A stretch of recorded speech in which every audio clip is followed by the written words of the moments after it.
You're listening to Horsemanship, Growth, and Gratitude with Miranda and Horsemanship, where we discuss training wins and fails, mindset, personal growth, and everything in between. So grab your favorite cup of coffee or reins and let's ride.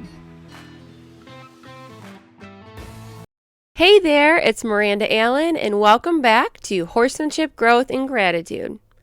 If you're listening to this while driving to the barn in the dark, or bundled up in 5 million layers, or honestly just laying on the couch completely exhausted, this episode is for you. Because nobody will argue that winter is hard. And I don't think we talk about that honestly enough, especially in the horse world. Winter blues are real. And what makes them tricky is that they don't usually hit all at once.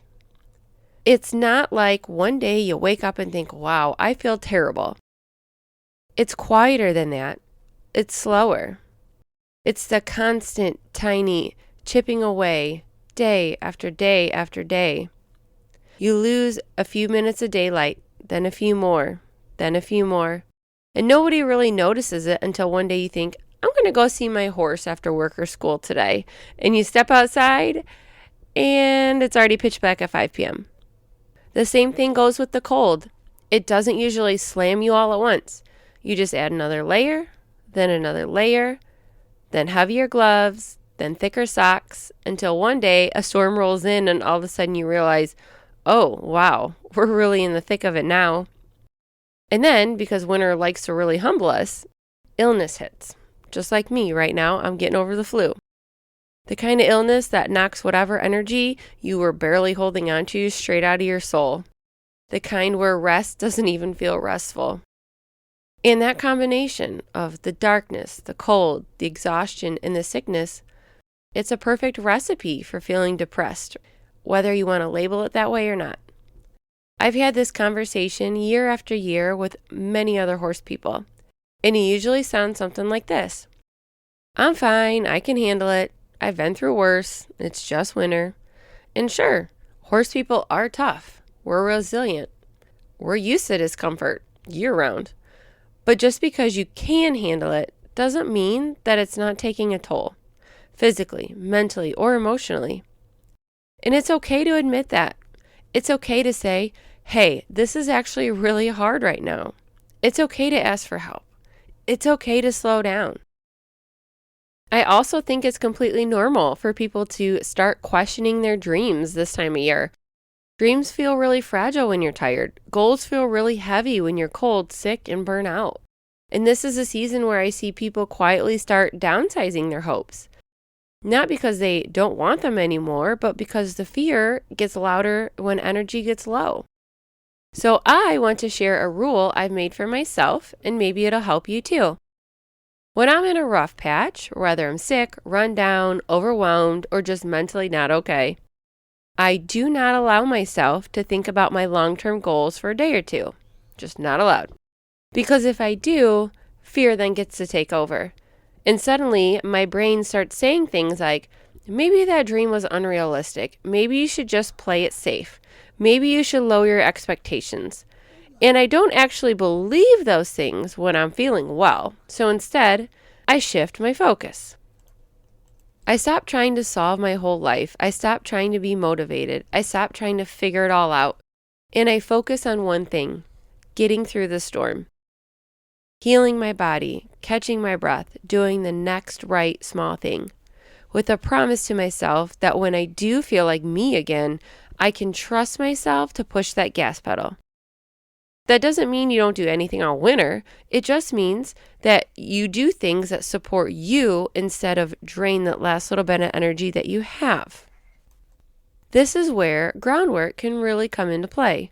For several years, I didn't have access to an indoor arena, no fancy setup, no heated barn. What I had was a frozen grassy yard in my car. There were many winter nights when the only light that I had came from the headlights of my 2005 Chevy Malibu. Through groundwork, right there in that frozen yard, I was able to keep my horse mentally in a really good place. We worked on the basics, which was moving her feet forward, backwards, left and right. Nothing flashy, nothing intense, But what it did was to keep that flip to the thinking side of her brain very sensitive. She stayed responsive. She stayed soft. She stayed with me mentally, even when the weather and the conditions weren't ideal. And then on the days when I could ride, even if it wasn't pretty, I'd hop on bareback and just keep it simple. Lots of lateral flexion in her face and through her rib cage, lots of stopping and backing, practicing rating to my body, just enough to keep her really soft, to stay flexible and mentally available. That work didn't keep her physically in shape. That wasn't the goal. But what it did do was keep her mentally ready. So when spring finally came, I didn't have to fix anything mentally. I didn't have to undo any tension or resistance. All I had to do was physically condition her because her mind was already there, ready to rock and roll. And that's something I really want you to hear. Winter groundwork isn't about necessarily making progress. It's about protecting what you already have.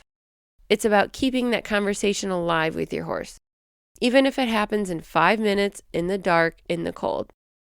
So if all you have is a frozen yard or a small space or headlights of your car, that's more than enough. Winter is not a time to make life-altering decisions.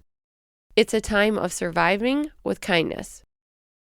And here's the thing about horses and livestock in winter. Most days, this lifestyle can feel like a curse. The frozen hoses, the ice, the mud, the pitch black mornings and nights. But honestly, I think they're also a blessing. They force us to get up. They force us to move our bodies. They force us outside for at least a few minutes of fresh air every day. They force us to keep going, even when it would be really easy to shut down completely. And our bodies need that movement. Our nervous system needs that rhythm. Our mind needs that sense of purpose.